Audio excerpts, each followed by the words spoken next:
Consciousness hit like a lead weight. I didn't recognize this ceiling. Icy dawn light spilled through the window while candle wax pooled like heavy tears. I tried to shift, but my muscles failed, leaving me buried in the mattress. I stared at pale, skeletal hands, veins mapping out a stranger's grim history. An empty void echoed in my chest, making every breath feel like heavy labor. A jagged, papery rasp escaped my throat, sounding nothing like my own voice. Suddenly, 14 years of another boy's memories slammed into me like a freight train. I was Carl Blumenthal, born in this very bed just as his mother died. Father sat rotting in that chair for 48 hours while Liesel saved my life. Visions of bitter tonics and violent, chest-racking, coughing fits flashed behind my eyes. 5 years of decay, including 8 months trapped in these damp, mildew-scented linens. Reality stung. A 14-year-old heir to nothing, rotting inside a failing human shell.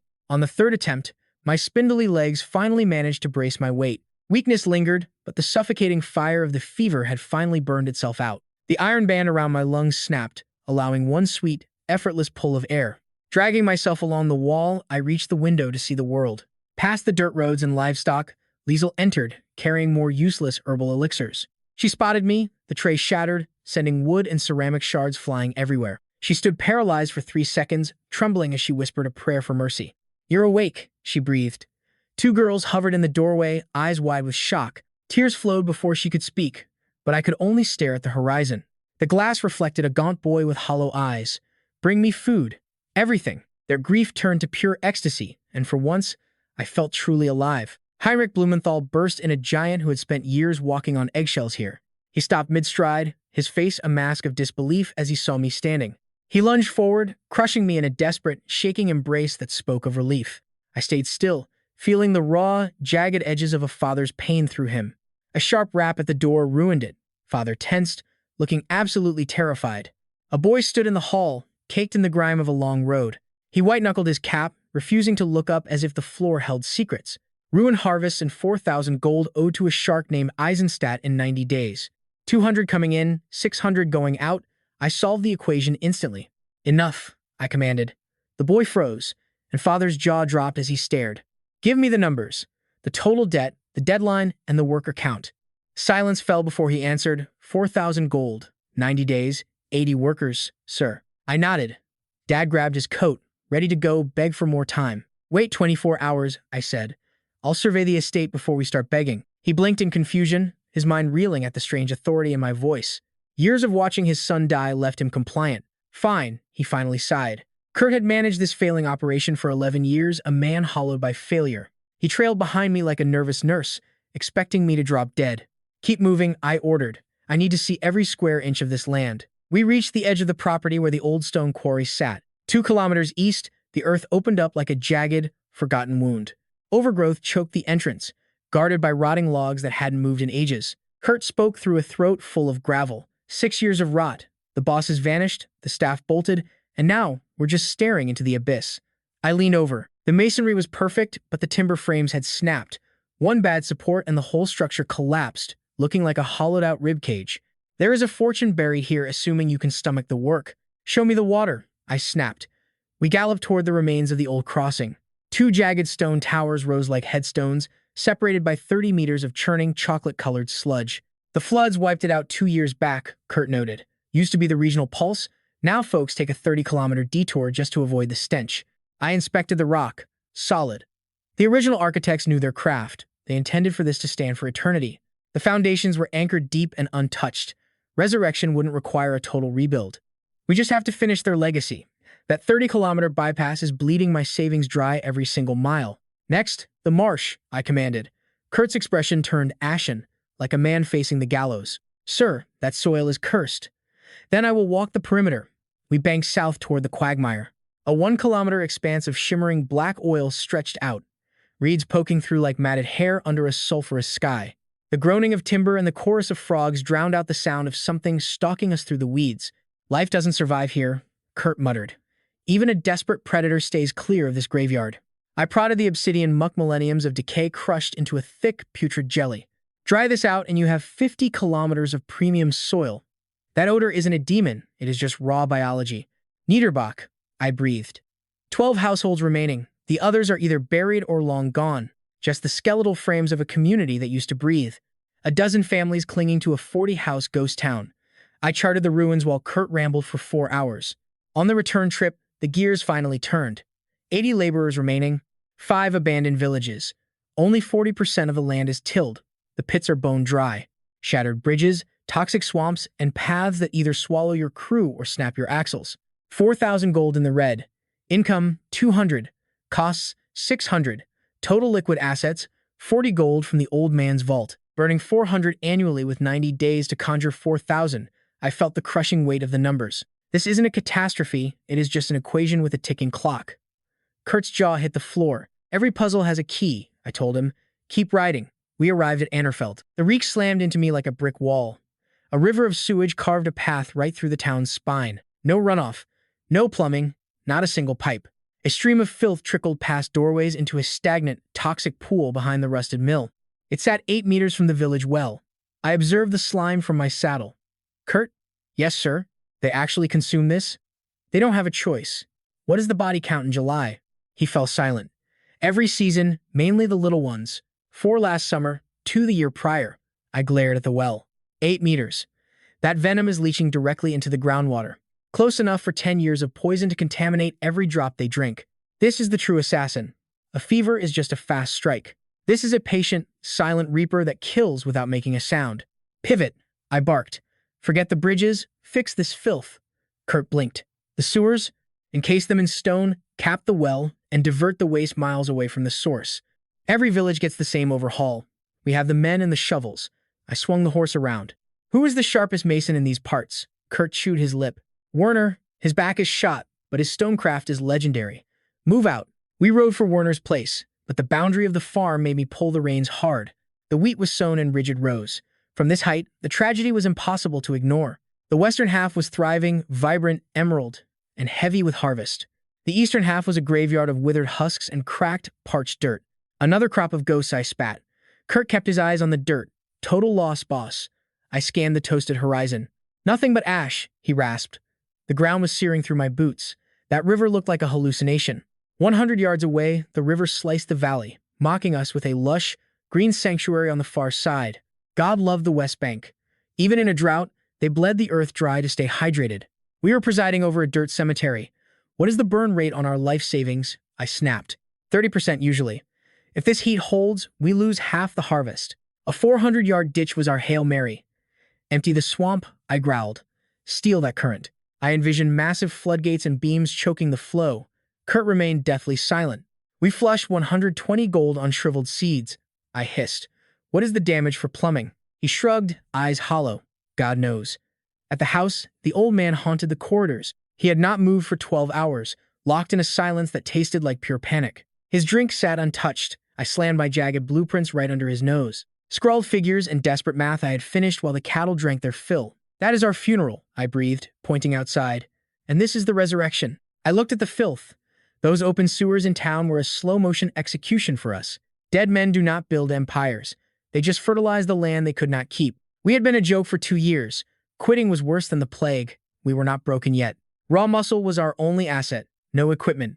Just 15 gold for lumber and steel. 42 days of pure hell. Then the lines go down. 400 yards of salvation. 3 wooden locks to hijack the current, putting the river under our thumb. Banking 120 gold a year. The cost? Just blood, sweat, and boulders. 60 days later, we fixed the crossing. That road used to be this county's pulse. Right now, 60 rigs a month take a 30-kilometer detour. We are cutting that off. 1 way through. Then we tax them. 3 gold for trucks, 1 for carts. A clean 25 gold monthly. Once the bankroll starts, that quarry becomes a mint. 6 men turning rocks into riches. That funds every dream we have ever had. Dad was a statue, his silence heavy. He eyed my sketches like a cocked pistol. 40 gold is our total worth, he rasped. I nodded. 15 for water, 25 for the bridge. I leaned in. We are walking a wire. 1 mistake in 60 days and we are homeless. Play it safe, and the bank will be selling our beds by next month. Carl, he breathed. You nearly flatlined. I know exactly what the afterlife smells like, I snapped. He stared, caught between hoping for a miracle and watching his kid go insane. He looked like a man dying of thirst who suddenly found himself drowning. Where is Werner? I shouted. I had the plans, but the clock was screaming. No ivory tower, just a stolen pen and a ruler from the trash. I mapped our escape route on the back of a bank seizure warning. I timed the grade through the village, dumping the sludge 50 yards past the last valve. Stone basins, sealed wells, and 3 valves to keep the poison out of our throats. Werner's shack sat on the edge, where the weeds were eating the porch. Behind the rotting stairs lay a shed full of tools that had lived through hell. He was outside whittling a beam, his spine curved like an old hook. He did not look up. "Werner!" Kurt yelled. "Smelled you a mile away," the old man growled. His blade never slipped. "What is the boy's latest pipe dream?" I tossed the paper. The steel stopped. He studied my work like it was a map to a different life. He held the sheet against the sun, tracing the lines that would either save us or bury us. The veteran scanned my schematics like a homicide detective. "Garbage," he spat. I didn't blink. "Hit the north ridge, then coast into the basin," he barked, tracing the path. "Gravity's your only ally. That 13-foot drop between the valves, that's pure physics flushing the lines without a motor." "Depth," he muttered, 4 feet. He tossed the paper. "Fine for July. But the frost digs deeper. At 36 inches, those pipes freeze solid. By February, the town's choking on its own waste." Werner froze, snatching the plans. "How do you know about winter frost lines?" I read. I snapped back. Silence hung heavy. He smoothed the blueprint, aligning it perfectly with his scarred workbench. "Local stone?" he asked. I nodded. "Digging starts Monday. I need 6 men who aren't morons. You'll have 8. He gave a curt nod, the look of a man who'd spent his life in a trench. "I'm scouting the trail today. If the city boy can handle a hike, that is." "Bet on it," I told him. He picked up his hand plane and the deal was set. No small talk, no mention of my old man, and 0 pity for the illness that nearly buried me. Werner lived for the math and got to work. That single nod beat 1,000 standing ovations. I caught her while inspecting the massive silo in the east wing, checking winter reserves and counting every heavy burlap sack, comparing the owner's lies to the empty concrete when a voice echoed from the shadows. Perched on a crate, she was marking the rafters.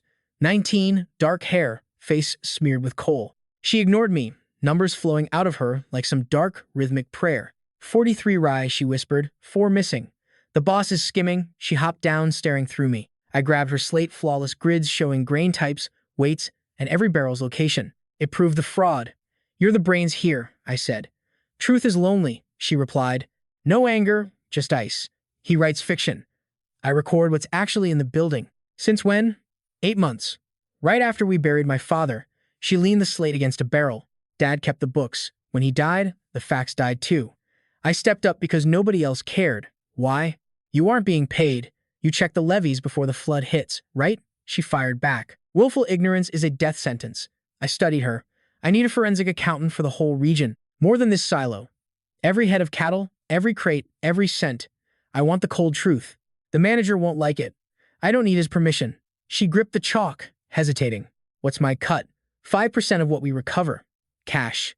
No taxes, no paper trail. "Yours." A hungry, predatory glint sparked in her eyes. This wasn't excitement. It was a pro checking for the trap. 5% of which total, specifically, the net profit. If we save 200 today and 400 tomorrow, you pocket 10. If we hit a wall, you're out. If we fail, broke will be the best case scenario. She crunched the numbers instantly. "I need every secret ledger you're hiding," she insisted. "Confidential files, returns, grocery receipts. I want to see where every penny bled out." Done. But we faced the boss together. "I'm not wasting time on some amateur power play." "By sunset," I said, "after the inspector clears us." She gave a brief, silent nod. She went back to it, chalk clicking. "Remember, 43 bags, not 47, she called out. "Don't gamble your life on money that doesn't exist." "I'll handle the paperwork," I vowed. "Already done." She pointed to the board, moving on. "Look, finished." I checked. She was flawless. I left. Within 10 days, the inspector had shredded 3 of my designs. He moved the pipeline west to dodge a rock shelf that would have killed the crew. The main tank needed extra bracing to survive the violent spring runoff. He spotted a leak that would have flooded the valley. The man was a saint. I burned the old plans. By dawn, Werner had 8 hard-nosed workers ready to tear into the frozen earth. I'm surviving on pure spite and unpaid bills.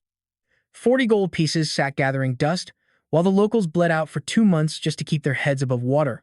All I needed was raw steel, timber, and clay. 15 coins covered the supplies from the next county over. 25 stayed in the bag. My neck was on the line, 1 slip, and I was a dead man. We tore at the earth like scavengers in a graveyard. The soil at Underfell was soft, practically begging for a shovel, letting the crew hollow out the first yard without even breaking a sweat. 7 days in, the main line was wide open.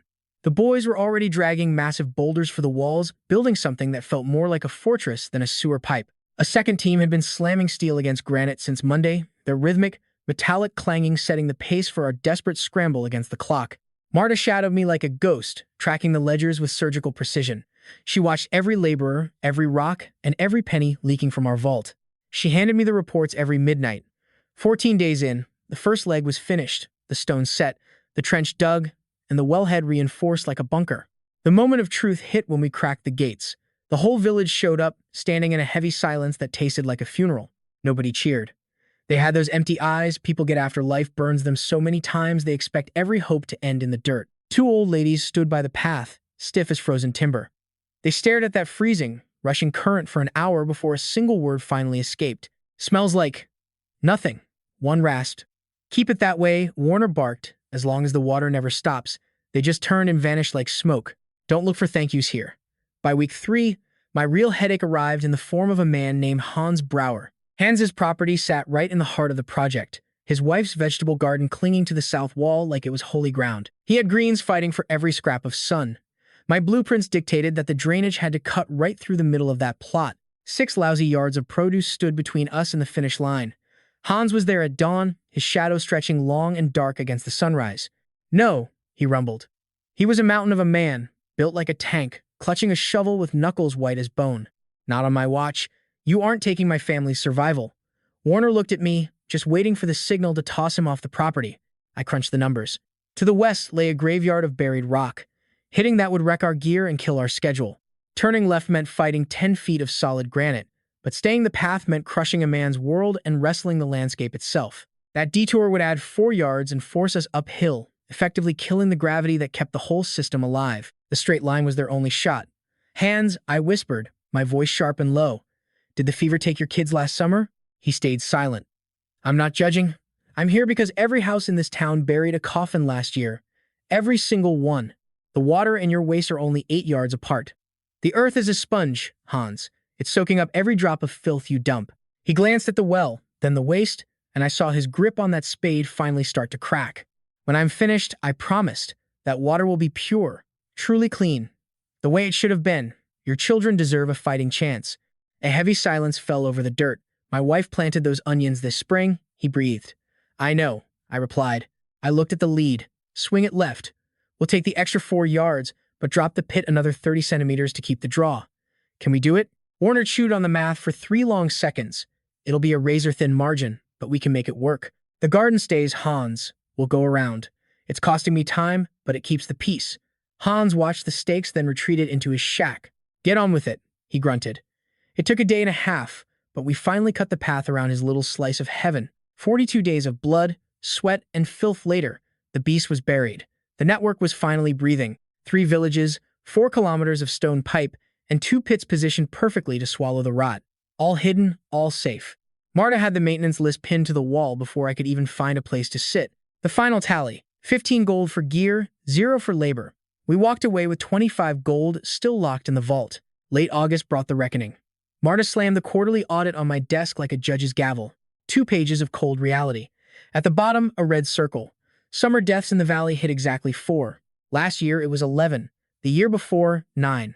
"There's your proof," she said, her voice dry as bone. "I see the figures," I said. "You don't see the ghosts," she snapped. 4 of those deaths last year were infants, tiny coffins. This year, only 1 child died, and it wasn't the water. The others were just old age. The sickness didn't touch a soul. I stared at that red ink, audited every quarter. "This isn't just bookkeeping, it's our political shield." She nodded, writing it down. "One more thing," she added, flipping the page. "Barenfeld rode through while you were out." He stopped in the square. "And?" I asked. He laughed. She replied, her face a complete blank. "He asked if the little lord was wasting his fortune on gold-plated toilets for the poor. Then he rode off like it was a joke." "Did Liesel say anything?" "She just said you were recovering and thanked him for stopping by." I looked out toward the hills. Barenfeld's land is 12 kilometers south. His crops are dying, his people are fleeing the rot, and he's drowning in debt. Let him laugh, the plague is coming for him next. Log the exact second he hits the dirt, I snapped, and mark him down as a dead man walking. Elena stayed ice cold. "Miller is going to blow a fuse," I snarled. "As soon as that invoice lands on his desk, She checked the box. I was suffocating under 3 separate train wrecks. Fresh crews, same heavy burden. Elena managed the bookkeeping. Triple entry ledgers, synced every single sundown, no exceptions allowed. Miller stalked the job sites, grumbling until I mentioned I was putting in twice his hours. This is where legacies are built, I muttered, sliding over the forged papers before disappearing into the shadows. Cleaning out the decay took 4 grueling days of labor. That so-called minor crack turned out to be 3 massive fractures, buried under 2 years of grime and a mountain of debt that Miller's crew attacked out of pure spite after I shortened their window. They hit the 4-day limit. The rust won. But deep down, the steel was perfect. The previous foreman quit halfway through the job, leaving the toughest part gutting the main frame mostly finished. Miller spent 20 minutes knocking on walls, listening to the resonance. "We've got 6 months of capital," he remarked, assuming we don't get sloppy with the salvage. "We won't," I vowed. My crew was 8 guys working off their tax debts to the government. 3 days a week digging in the filth for a 50% reduction in their bills. Elena's calculations proved this saved more on payroll than the scrap was worth by keeping the primary work moving. We gave the desperate a path forward. Her numbers. My gamble. The math checked out. Our first load of heavy steel saw the light of day by day 6. Miller sorted through it like a predator, pulling the thickest girders aside. "Mainframe stock," he shouted. Exactly. Kurt had been following me for 3 days, looking like I'd set fire to his childhood home. He finally lost it when he realized where the first heavy rig was heading. "You're sinking treasure in the swamp," he spat. "Not sinking it, Kurt. Bracing it. Compacted base, twin drainage, heavy borders. It looks like dirt, but the skeleton is iron. That's the main artery. 2.8 kilometers long. 2.8, too many, kid."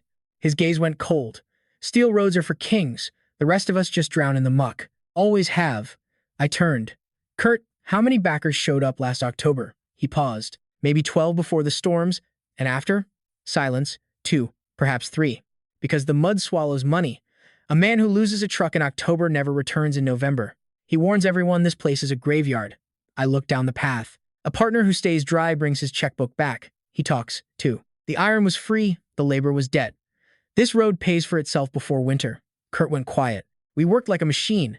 Double shifts. Miller handled the metal prep. This kid Leo, a total natural with weight distribution, led the paving crew. 3 weeks later, we had 2.8 kilometers of steel reinforced road and custom drainage. We packed it down with a 10-ton steamroller. It wasn't a luxury drive, but it was dry, the kind of surface a big rig could blast over without sinking every 50 yards. The first convoy after the fall rains hit pulled up to the front gate. The trucker sat up in his cab, staring at the miles of dry road, then at me. "What happened to this disaster?" he asked. "We buried the sludge," he blinked. "No snapped axles?" "Zero." He gave a slow nod. "I'll tell the others. You do that." Elena logged the win. She counted the cost of my obsession. The river roared between 2 concrete skeletons waiting for a bridge. Miller and I stood in the sludge one morning, staring at the gap. We looked at the old supports, the white water, and my death wish blueprints. It was a 31-meter span. Not impossible, but larger than anything Miller had ever built. He knew it. His ego was gone. "I've built 12, he whispered. 14 with a pier. This has to clear it in one go. This river grinds steel. It snaps straight docks in 3 years. Arch it," I yelled. "One span. Anchor in stone, not mud. Deep roots. Plans checked. Flawless." Werner watched the white rapids scream. A graveyard gap. Physics rules, wide frames, heavy rocks, long shims. Math is God. "Show me." "I toil," I replied. "Every single night." Werner laughed dryly. "Your mania." "No, my reality." He knelt, touching frozen stone. "Firm. It won't budge. No flaws. Base is clean. We weave a web across nothing. Pure madness," he breathed. "Wooden bones touching clouds. 40-meter drops. Precisely. The stakes. One snap. We're ghosts. Mass burial. Zero margin for error. True." He stood, eyeing the horizon. 14 days for math," he muttered. "Fine. Start." Those prints took 21 days instead. Werner smashed scale models into dust using heavy bricks. Rebuilt and fixed. Then the law slammed my desk. State courier arrival, heavy wax, cold warnings, pure extortion. The opposite bank, the notice read, is forbidden land. Defying the senators will broke a centuries-old pact. He forged evidence to bury my work. I raided my father's basement vaults. 3 rotted bins, 60 years of filth. Marta helped me dig. She sorted junk while I hunted for a loophole. In box 3, buried deep, lay the 1247 Road Act. I scanned the fine text. Private bridges on disputed ground. Funded by a lone soul. remain private until every cent is repaid. Supreme law, ironclad, finished. Regardless of who claims soil. Look. Marta grinned. He's blind, his lawyers blinked. File before the bridge finishes. She tossed it.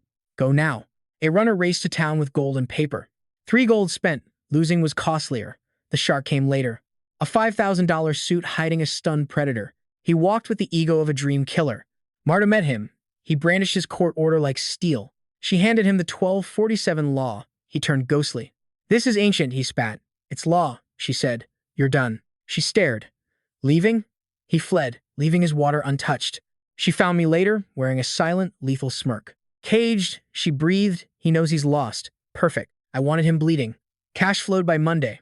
3 gold for hulls, 1 for wheels. Traffic flooded us. Month 1, 28 gold. Then 31, Marta counted. Safe. We needed safety. But the eastern fields were dying. 20 hectares of black soil withered. Dirt became sand. Clouds teased us, but the drought was eating our soul. In this dust bowl, existence is a rigged game where everyone eventually folds. We spent months clawing at the dirt for a drop of mercy while the river mocked us from 1,300 feet away. The terrain slumped exactly 10 feet toward the sunrise. It was a strange quirk of geography, a natural incline that practically begged gravity to do our dirty work. The site was perfectly staged for either a divine miracle or a crushing, total catastrophe.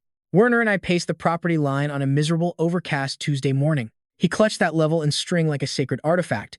Every 65 feet, we hammered in markers and prayed our calculations were flawless. The primary channel hugs the southern edge, I remarked. 3 branches split off north, each throttled by a thick wooden sluice. Wide open when it is dry, halfway during storms, and sealed tight for the frost, Werner muttered. I have constructed dozens of these setups. Simple enough, definitely. Which explains why you are out here sweating while I supervise. He nearly grinned. Werner had almost smiled twice in 42 days, now I was actually counting. What about the barriers? He asked. Rock or clay? Compressed dirt for the main trunk. It is low stress and wide, much simpler to repair once the ground begins to move. However, use masonry for the lateral pipes where the flow really picks up speed. We cannot afford a rupture during a scorching July. Got it. He jotted a note. 6-week job, 5 if we get backup. 5.5, he snapped. Only rookies use straight lines. These require an arc. 5.5 it is, I conceded. Conflict rolled in from the west by the second week. Baron Klein held the deed to everything 2 miles past that summit. His acreage was elevated and scorched. His hired hands were even more famished for a win than my guys. He was lurking in the periphery, monitoring our progress through a paid informant. Marta snagged the mole twice. Finally, Klein dispatched 3 thugs to shut us down permanently. They arrived early Wednesday, obstructing the entrance. Completely silent, they loomed there like grim reapers. Huge men, carrying weapons but keeping them tucked away. They flaunted their empty hands just to play mind games with me. Those guys were clearly itching for a reason to pull their pieces. My laborers stopped working and waited for my call. I locked eyes with the trio for a tense, agonizing moment. Then I called out for Marta. She showed up 21 minutes later, fully aware of the strategy. Her gaze remained fixed on her accounting book. How much to run a line to Klein's Hill, I murmured. She surveyed the landscape and her data. A branch line, 2,000 feet long. 1 additional valve. We add 3 weeks to the schedule. What is that water worth to him? Right now, his farm is just a pile of overpriced dust. If we come through, he clears 70 or 80 gold annually. Excellent. I approached Klein's goons. Inform your employer that I have an offer he cannot decline. They paused. This was not how they thought the morning would go. We sent the message that evening. 2 days later, Klein's lieutenant showed up. The boss stayed hidden in his manner. We gathered in the hallway with Marta, letting her records dictate the terms of the meeting. I explained the setup. We would run a connection straight to those bone-dry western pastures of his. A single pipe and 1 tap, siphoning off our reservoir. He receives the exact same flow rate we get. The fee? 200 gold immediately, plus a decade of maintenance taxes. His attorney called it pure extortion. I informed him the timer was running.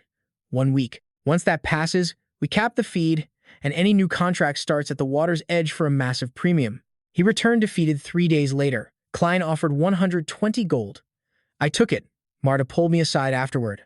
You would have accepted 100. True, but he jumped at 120 because he was terrified. I observed the wet ink on the parchment, sensing the gravity of what we had just done. 120 gold for 21 days in a valve. What are our costs? 11 gold, she murmured. So that is 109 gold in clear earnings? Correct. She entered it, trading labor and rock for riches. Highlight that figure, I ordered. Circle it. I never want to lose sight of how simple it is to monetize basic human needs. Klein's heavy hitters disappeared as soon as the coins were transferred. No remorse, no gratitude, just a transaction. The entire endeavor, financed by the neighbor's own avarice, wrapped up in exactly 42 days. The final test arrived on a sweltering, stagnant Thursday in late August. Werner twisted the primary wheel. The torrent surged, divided at the junction, and stained the earth like a spill. Each laborer stood teetering on bankruptcy, hypnotized as their lifeline finally sliced through the parched ground. For 30 years, this scorched wasteland was the only thing I truly hated. I dropped to my knees, feeling a cold heartbeat under the dust. Silence hit like a hammer when the tech killed the flow at 20 minutes. Tapping his screen, he promised to return in exactly 7 days. This was it. I stood up, staring at the raw concrete scars. 30 years, I rasped. We never found a drop until now. That liquid gold was real, but the payoff required a slow burn. The math shifted, so I slid the books across the table. 30 pieces monthly, plus 90 every year for the pipes. Then the trap snapped. That corporate predator had planned our funeral. Pure ice, 800 gold annually for 5 straight winters. Marta dissected the legal jargon with the precision of a surgeon. This is pure spite, she hissed. He expects us to break. I signed the papers, trading certain death for a 5-year gamble. New nightmare. A ghost town. The taps hummed, but the streets died. Green finally bled into the soil and the toll bridge started clicking. But the silence was heavy. I needed strong backs for the rock. Every building, the grinding mill, the massive grain silos, and the storefronts meant nothing without souls to run the gears. 80 residents weren't enough. I needed a full-scale invasion. The new play was a hook. Offer an invitation, not a command. Blumenthal Manor. Rock-bottom rent and schooling for every local kid. Running water and a free ride for the first 100 families. Fixed rates forever. No hidden traps. Bring the whole family. Start packing. We sent that siren song to every nearby village. Since folks couldn't read, Marta hired men to scream the news. The wealthy elites laughed at me for giving away the kingdom. My rival asked if I had finally lost my damn mind. Eisenstadt stayed silent, sensing the coming storm on the horizon. The desperate were wary, having been burned too many times before. They just wanted to know if the water was actually drinkable. Is this a scam? What happens if the sky stays dry? Marta calmed the fear while I secured the supply routes. These contracts are iron. If the rain stops, no one starves. 21 days later, a massive haze rose on the distant skyline. Tobias arrived with his whole family and not a single cent. Victims of the price wars, Marta stepped out to greet them. She showed off the stone walls, the flowing taps, and the deeds. Tobias read the fine print, then saw his wife's terrified eyes. Fixed rates, he whispered. Marta swore the numbers would never move. They signed. Within 4 weeks, 11 more rigs rolled in. 60 days later, 31 families. Word spread like a plague. It was the only story in every bar, church, and truck stop. Then the fuse lit. 7 families from my rival's own land. They appeared on Tuesday, ready to build a new life here. The swindle stank the second I walked in. Klein's sweatshop ground people down, treating every soul like butcher's meat.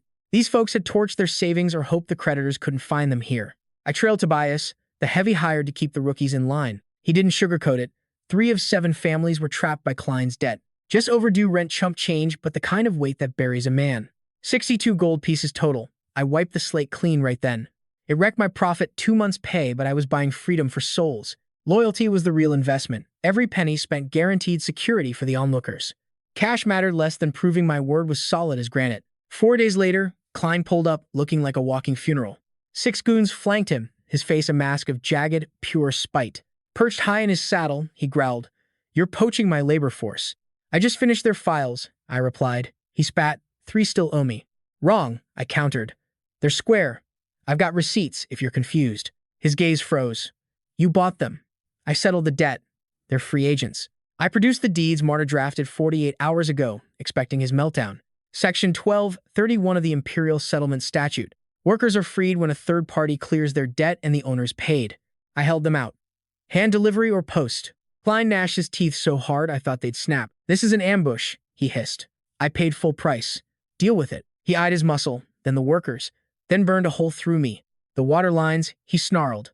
"Still flowing. Your fields won't wither. The schedule holds. Our agreement remains intact." I tucked the titles away. "Unless you're looking for a fight." He blinked. He glared at me like a ticking bomb before wheeling his horse. Marta slipped beside me once they left, having watched the entire showdown. "He'll sabotage the pipes," she warned. "Give it 1 week," I said. "He'll lash out now. Then we'll bleed his bank until he begs." She watched the dust settle where Klein's crew disappeared. If his grudge doesn't bankrupt him first, He's just a bully, Marta. I turned away, clocked the trade time, record his lack of legal claim. Her quill was flying.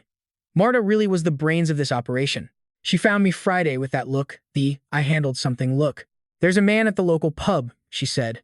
3-week guest. He's schooling the owner's kids just for board and a meal. Teaching what exactly? Math and literacy. All day. Waitress tipped off Elsa. He used to be a Solzhenitsyn professor. What broke him? The bottle. I capped my ink. Bring him tomorrow. He showed up Saturday, shaved but trembling like a losing gambler's last bet. August, Kellner. 43 years of a life gone wrong. Booze had wasted him, his hands were too soft for any shovel. He sat down without seeking permission, which I actually respected. Marta says you're a scholar, I noted. I educate, it's all I've left. His words felt like a razor against my throat. Stop treating them like garbage if you want results. How many souls have you taken? 4 in this city, 60 more back home. Then why did you tuck tail and run? He locked his eyes on the scarred wood. The big shots just wanted a puppet who wouldn't gag during their photo ops. Is that asking for the moon? Silence swallowed the room. Negative. I leaned in, pay attention, because I'm only saying this once. A decade deep, and I'm still hunting for hitmen and bean counters to keep this ship afloat. I'm crafting a kingdom out of dust. These gutter rats are the only clay I've got. You're the visionary. He lifted his gaze. Playing the role of headmaster these days? I'm running a forge for wolves. The school is just the conveyor belt. That's cold-blooded. That's just life.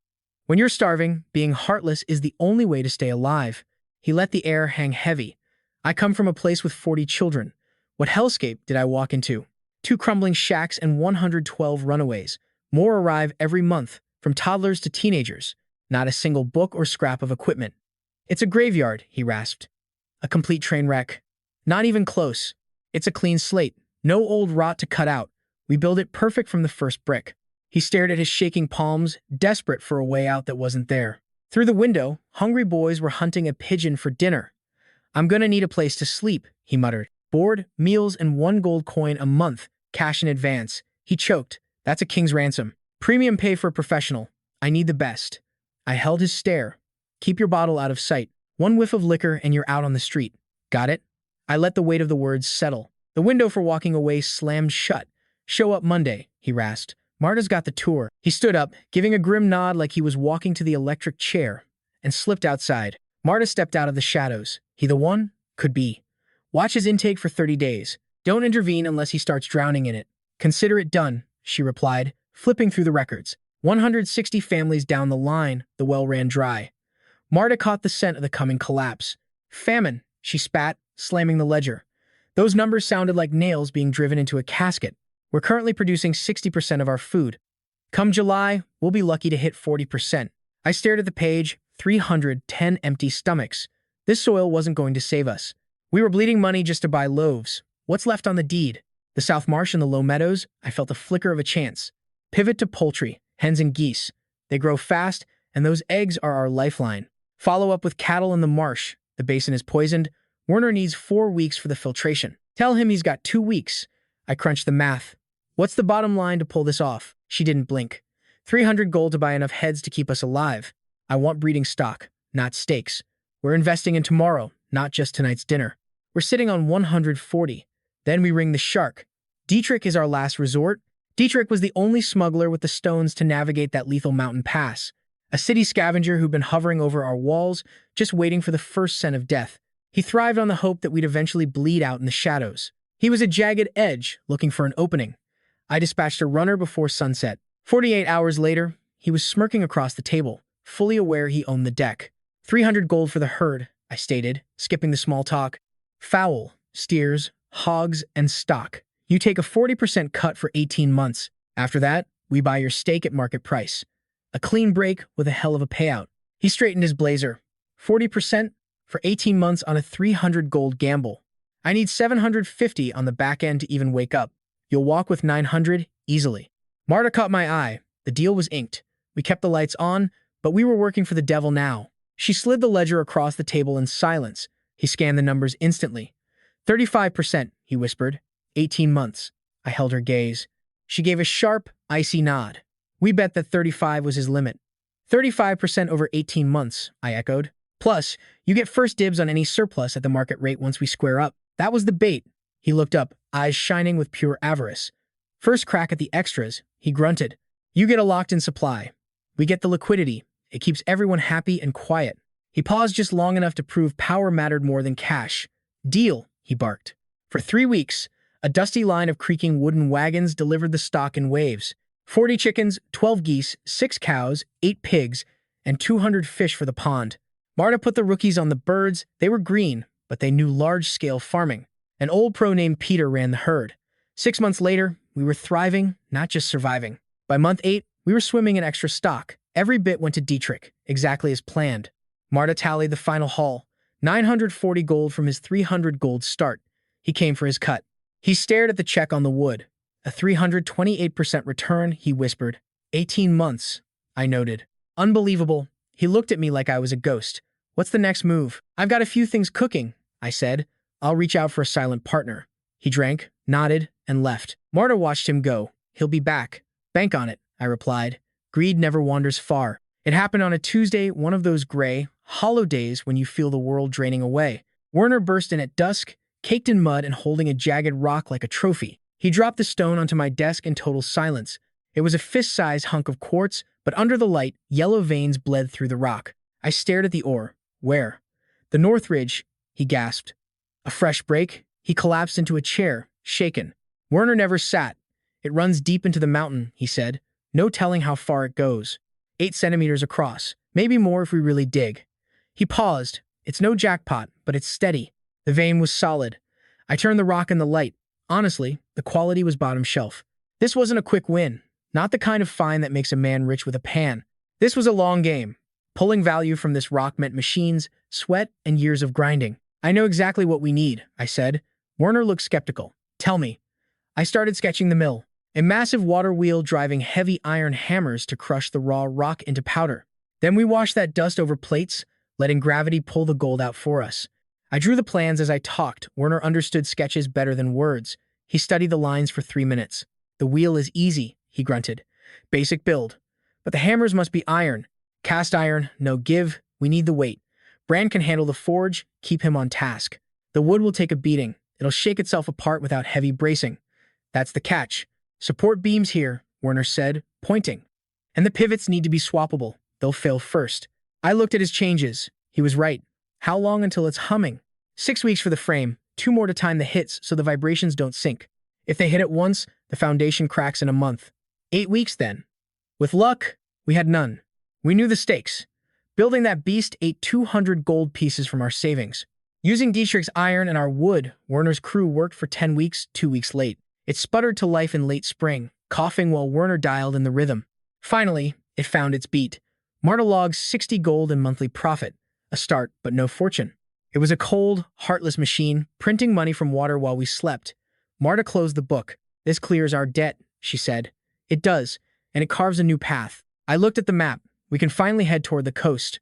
Then the sky fell 3 weeks later. The state order arrived on a Friday, smelling like a perfectly baited trap. Sharks in bespoke suits were trying to bury me under a legal landslide. Those vultures used dusty zoning loopholes to hijack my entire mining operation. That northern vein was my heartbeat, and they were going for the jugular. My property sat on a technicality my enemy had been tracking for decades. I spent 40 minutes frantically digging through my father's boxes, hunting a miracle. Tucked inside a rusted iron chest lay a 200-year-old deed. The script was clear. Our mineral rights were guaranteed forever. That brittle paper turned their expensive legal traps into worthless scrap. Our claim began in 1189. Their new laws were just noisy toddlers. Backed by a 145-year head start, I sent Marta to end it. They turned white when she dropped that bombshell on their high-priced legal team. She watched for 10 minutes as they turned on each other like rats. Their lead shark begged for a delay, but I smelled a desperate stall. Time belonged to us. 2 centuries of history weren't going to budge.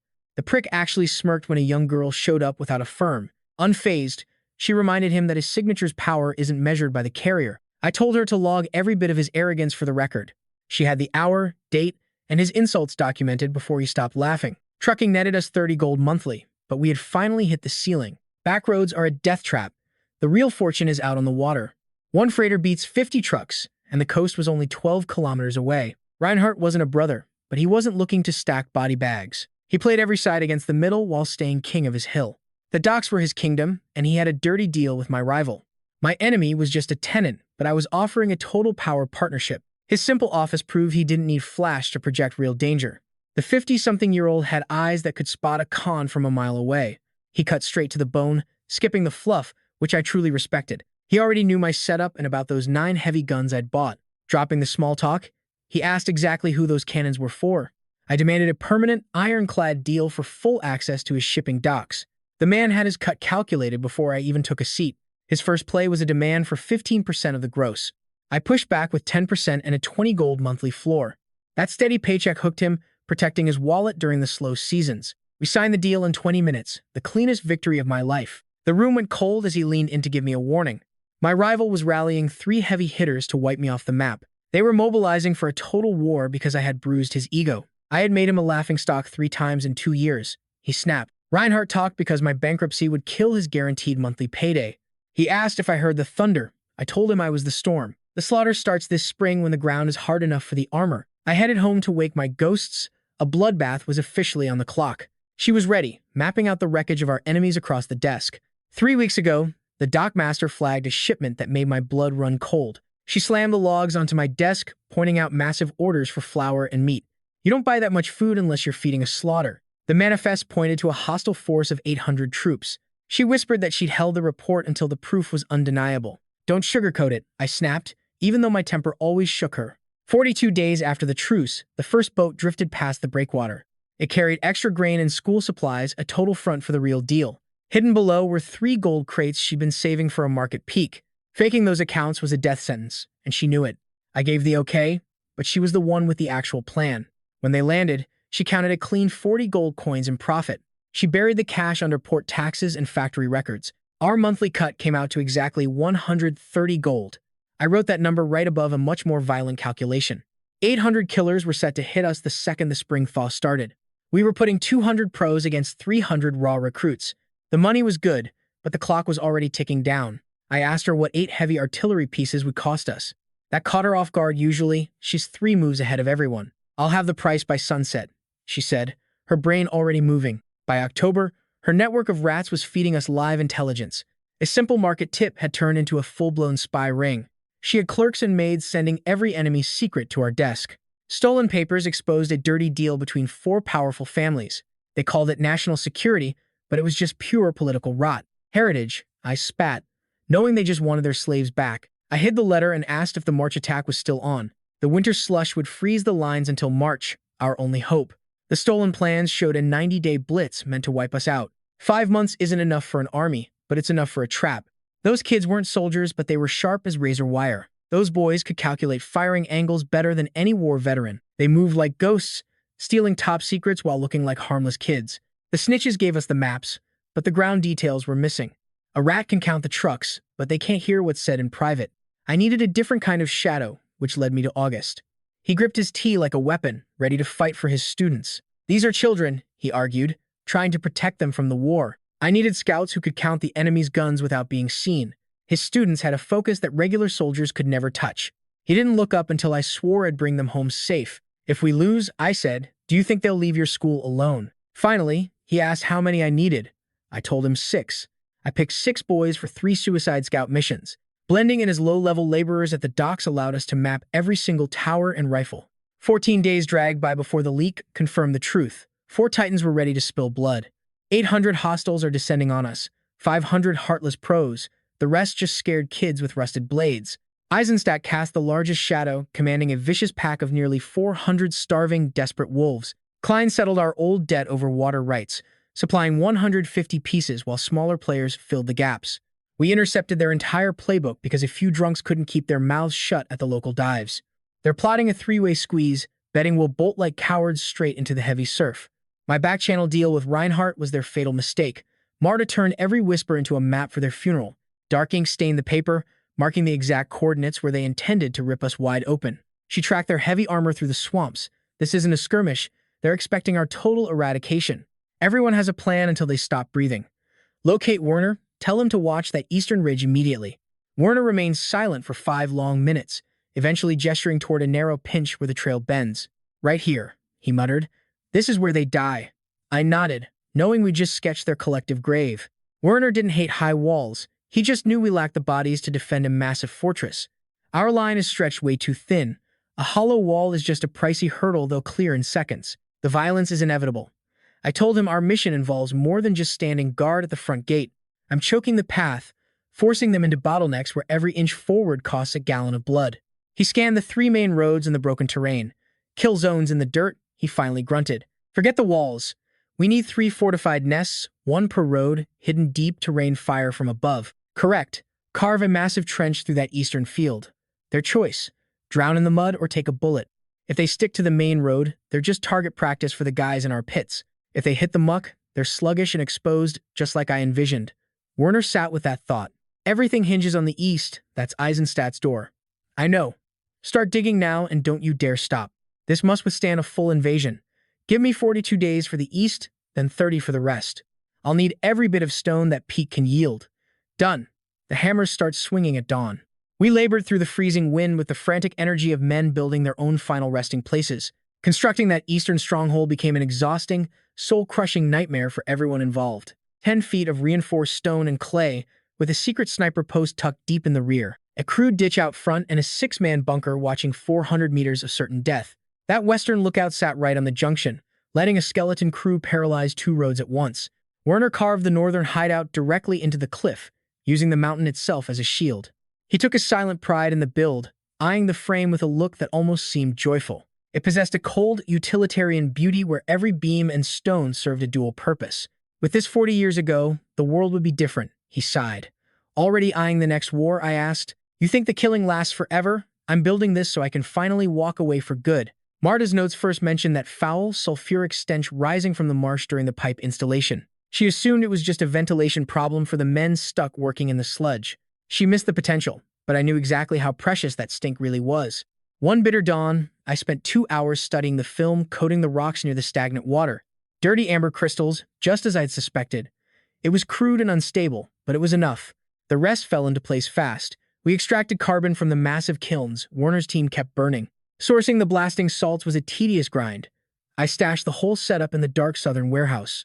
I recruited 2 tight-lipped men who knew how to follow orders to manage the high-risk site. Mounds of refuse and scorched timber turned daily to ensure the chemical reaction reached completion, kept shielded and bone-dry. If the formula holds, the white powder manifests in 4 to 6 months. Bankruptcy was 4 months away.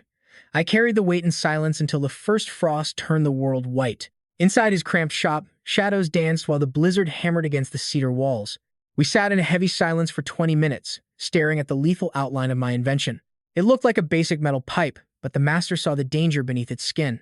"My hands craft church bells," he whispered, "but this machine requires a sinful level of precision. If you miss by 2 millimeters, I snapped, we all end up in the ground." One tiny crack meant a death sentence. He swore he could hit the mark. We needed a custom bit, so I pulled the secret plans from my coat. He calculated the stress against the blade while our survival window shrank with the melting ice. February was our doomsday. That was when he finally asked about the quantity. 8, I replied.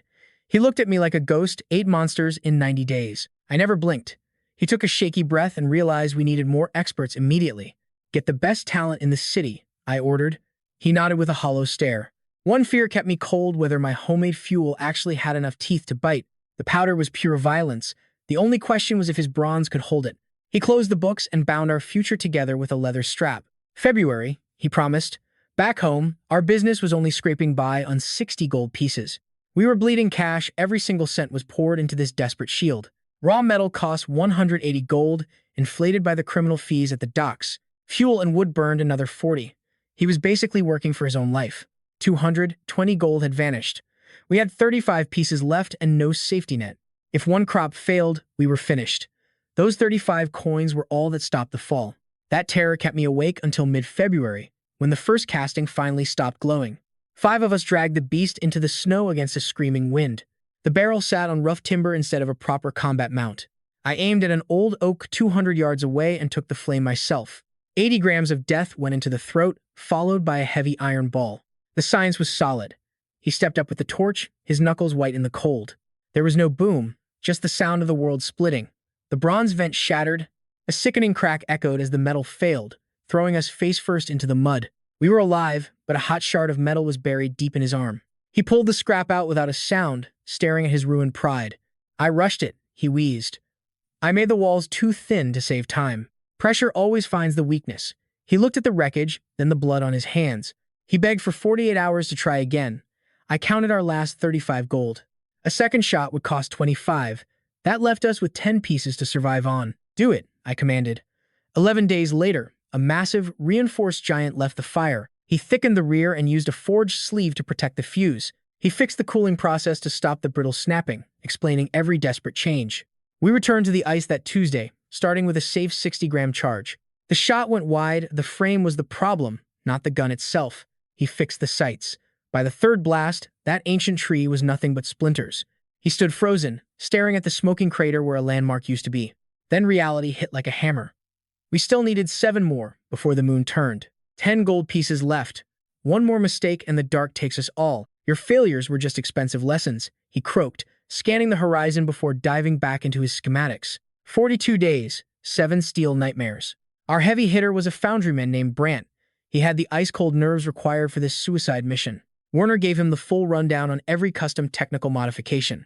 2 chassis tweaks later, a simple nod from Werner confirmed the guy was legit. By mid-March, we were locked and loaded. 8 guns, 8 mounts, and 400 rounds hidden away in the bone-dry stone cellar. 4 months of grind earned us 240 gold. We were down to our last 20. Failure meant death. 2 weeks of fighting would drain us dry. Right on cue, the Count's bagman showed up in early March. Wrapped in expensive silks and clutching a wax seal, he had that brand of ego that fed on raw fear. I poured him tea while his unspoken ultimatum hung in the air like a loaded gun. The document demanded an immediate stop to every bit of our construction work. They wanted the heavy artillery his spies had already run their mouths about. He was talking unconditional surrender and predatory loans designed to bankrupt the entire town. I glanced at the fine print, folded the paper, and stood up. Let's take a walk. I've got something for you to see. We headed out to the meadow. He strode with a stiff sense of importance, though his smirk started to fade. The battery sat at the tree line, 8 iron barrels looking for a reason to bite. With the sights set on an oak barrier 250 yards away, Werner signaled. The first gun roared. The explosion was pure thunder, a shockwave that literally stole the oxygen from my lungs. It hit like a physical blow to the solar plexus, a force that shook my skeleton and killed all hope. That reinforced oak wall took the hit dead on. I watched the timber disintegrate into toothpicks. The bureaucrat flinched, his tough guy act evaporating. I've got 7 more friends just like that one, I whispered. 400 shells, 42 days of practice. He stared at the haze, then at the rest of the iron monsters. He started stuttering about the settlement. We saw it. It's a no from us. These walls are all up to code. These guns belong to us, forged from local ore and our own sweat. We are settling our debts exactly how the original contracts required. I leaned in close and mentioned that our watchtower is zeroed in on his pillows. He vanished before lunch, leaving his cup full. The shooting started the following Thursday. Marta's recon gave us a 6-hour head start. A messenger reached me at dawn with a 3-word note. Company is coming. 4 units. As the sun rose, that 6-hour window felt like an eternity. Werner was already on site. Despite having 1 arm in a sling, he was shouting commands and dialing in optics with his good hand. He had been setting the perimeter since midnight. He'd left me to rest. Status report, I demanded. Ready. The 3rd squad was moving like molasses. I lit a fire under them until they moved like a shot. He kept his gaze locked on the ridge. Fields are rigged. George has 40 marksmen in the tower. He gave a grim acknowledgement. We waited. They marched down the lane with typical cockiness, orderly in the front, chaotic in the back. 400 boots on the ground. Officers on horseback. 7 riders meant the leadership was bunched up in one neat kill zone. At 400 yards, they spotted us. The column ground to a halt as the leads started bickering. High on the ridge, Werner didn't move. They're attempting a flanking maneuver, he growled. Let them try. The enemy ranks split with textbook military precision. Most of them dove into the tall grass, trying to circle our flank. They really thought they were clever. Circling around is basic math. Why hit a brick wall when you can just walk around it? They forgot we'd spent months mapping every inch of this dirt.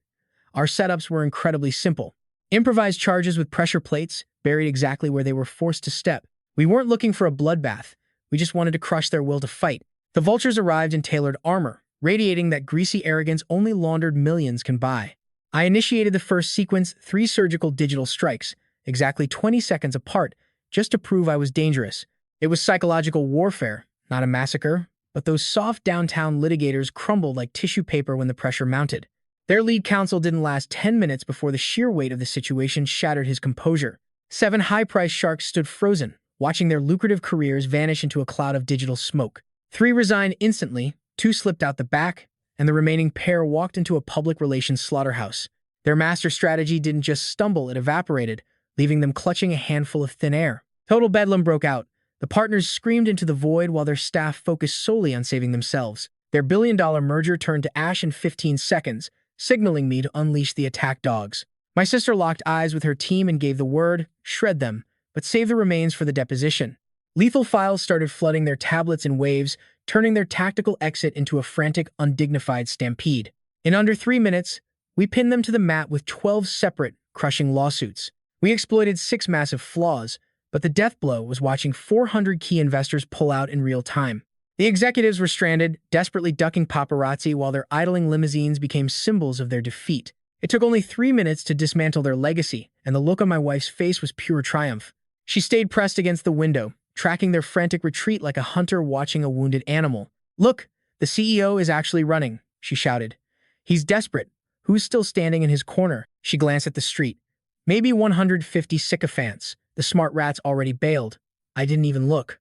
My lawyer was ready to deliver another blow, but I held him back until the dust settled. By mid-morning, my brother confirmed 200 major creditors had backed off. The perimeter was secure. Our competitor is circling the drain. Now he bet the whole company on one move and came up empty. I deployed my 60-person cleanup squad, a team I had been keeping in reserve since Tuesday morning. I texted the word execute, and my team struck their pressure points while they were still disoriented. The war was won. This was just the agonizingly slow psychological breakdown before they finally snapped. Those 60 professionals swept the building, reclaiming the very boardrooms where those suits once thought they were gods. The board was shaking. The moment they realized they were boxed in, they stopped fighting and looked for an exit. By noon, they were off the premises, and we walked out of the wreckage without a single scratch. My father's plan was flawless. He turned every move they made into a mental minefield until their resolve broke. My wife surveyed the damage, noting 30 feet of our outer security fence had been crushed by their equipment. The cost? $40,000 and 6 weeks of absolute misery that I can never reclaim. A few local contractors showed up with 150 workers, hoping to scavenge whatever was left. They stopped at the ridge and peered down, finally seeing the impenetrable legal fortress we had built. My team was still firing digital rounds into the dark corners where their CEO was trying to hide. The remains of our scorched earth defense lingered over the office like a thick, suffocating cloud of toxic ash. Then I initiated the exact final strike my father had trained me for years ago. 7 new legal filings were laid out in the open, impossible for anyone on that hill to miss. They felt the impact of our win and saw the mountain of evidence, so they finally threw in the towel. At 1 p.m., the head of security gave me a nod, the threat was gone, and the vultures had vanished. 150 pairs of eyes disappeared into the horizon, and I did not move a muscle to stop them. I let them leave because a survivor who can tell the story is much scarier than a ghost. The main road leading to the corporate district stayed completely deserted for the rest of the morning. Not a single soul dared to cross our line after what they witnessed today. The lead manager stayed firm. Turns out a loyal ally is worth infinitely more than a hollow bribe. I will reach out to him shortly to plan our next phase and thank him for the tip back in July. He arrived at 2 o'clock sharp with 150 workers ready to help us piece our world back together. Only true believers stayed, toughing out my desperate last play. He marched down the street, finished with the shadows. They moved with frantic precision while 100 guarded us. 8 rifles and 180 rounds remained.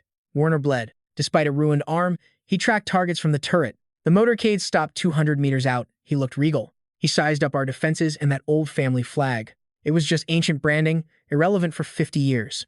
I reached the ledge and screamed, "Eisenstadt, look at me." The freezing air stilled as my voice pierced the quiet. He looked up. 2 years ago, his litigation ruined me. 80 of your guys are gone, I shouted. Dead. You have 150. I have backup and ammo. I sat with the lie. Your northern partners vanished. Klein bolted. You are alone. Panic hit his remaining men. Or, I yelled, we talk about that 3-year-old deal. Silence hung. He is calculating, Werner muttered. He loves data. He sees the deficit. For 30 seconds, he stared blankly. He tossed his helmet, the universal sign of giving up. I walked toward the gates, counting the victory's true toll. 180 rounds gone. Our fortifications held firm. We kept shooting, cold and focused, throughout the whole morning. The bluff worked. The back wall cost 40 gold. Werner was broken but refused to quit his post. We lost 1 man today. Peter, 18, my star pupil. He learned to read at 14, joining us last autumn. 3 weeks ago, he made one very specific request. He wanted to fight. At 18, I let him choose. 2 hours into the fight, he was gone forever. They got close. George inked his name without a word. Marta recorded his final entry in the company books.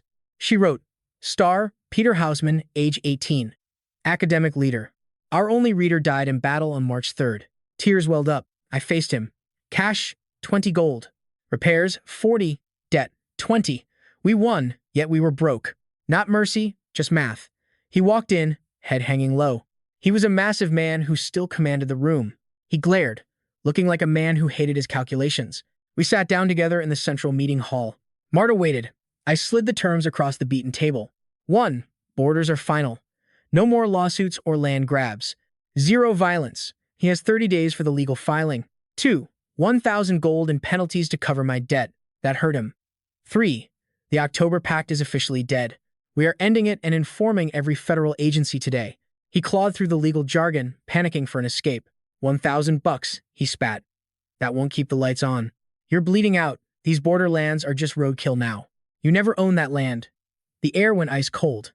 A lackey opened his mouth. He shut him down fast. Klein's mailing out checks to 200 grieving wives. He's toast. I let the silence suffocate the room. It's do or die now. If they trace those hits, you'll need an alibi, not a casket. He blinked, feeling the rope finally bite his neck. He looked like a man who just lost everything. You set me up. I just saw the collision coming, I said. Always. He inked it. We watched the wet signature dry. The suits followed suit. They were basically walking ghosts. While his 150 troops bailed, Werner showed. He gripped the plans. Starting Mark 9, he wheezed. 8's a bust. The next one won't fail. Werner, it's over. The battle, maybe. The gear's still junk. He started drawing. 3 years of this pure nightmare. I sank into Dad's leather chair, tallying the damage. 3 years back, 80 workers and a massive deficit. The vultures were hovering, waiting for us to drop. Now, 1,200 souls have running water and checks. Classes are in. The toll net's 30 grand monthly. The quarry net's 60. No one's hungry, iron's hot. Werner wants Mark 9. We cast it this week. We're down 40, but this deal clears the books. He finally signed off that $1,000 hole. I crunched the numbers just like she taught me. Marta managed the whole firm like a surgical strike. She spotted every snake within 40 miles of us. She kept a ghost book for months, dead silent. I grilled her. She just whispered, the endgame. I dropped it. Werner returned to the furnace. Project 9 loomed. The 8th was a complete fraud. One microscopic glitch was rotting his mind away. His arm healed, but his shooting hand was shot. 61 kids signed up. Only 12 actually survived. They finished in February, just before the bullets flew. Peter Hausman's name was burned into the files. Flawless file, but his actual duties stayed hidden, permanently void. Most just went back to the soil. She dragged the 9th unit to the lobby instantly. These roles were fantasies when we were starving. Then Dietrich showed up Wednesday. Business was a front. He drifted in with the dusk, no lawyers, no backup, just a ghost on my porch. The fridge hummed while he carved through the silence like a jagged blade. The wolves are out, he rasped.